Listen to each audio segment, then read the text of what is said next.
Stop guessing on why your frame.io v4 panel is stuck on error retrieving workspaces. This is exactly how you fix the cloud sync failure without failing once.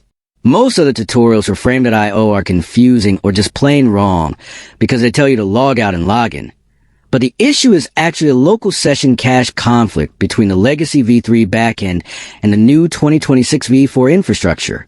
Before you refresh the panel, you need to understand the logic of the token handshake, or you'll just get stuck with a blank window every time you try to upload a review link. Rexis is the authority on these cloud collaboration fixes because we know that frame.io v4 uses a different workspace architecture that can't see your account if your browser cookies are interfering with the Premiere plugin. Look at the error message and realize the software isn't broken. It's just lost in a loop between two different server protocols. As we get closer to the fix, you can feel the seamless cloud integration returning to your timeline. Here's the secret trick that other creators missed. You must navigate to the cep/extensions folder in your library and manually delete the com.vermeo.panel folder to force a hard reset of the local manifest.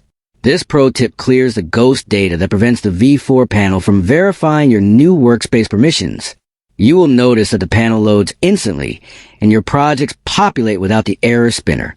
To fix the workspace error and prove you are a pro, you must also ensure your system clock is synchronized to the exact millisecond in Windows/Mac settings.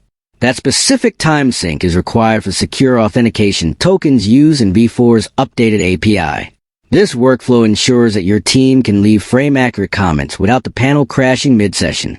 Would you like me to find a specific terminal command to flush the Premiere Pro extension cache for a completely clean v4 install?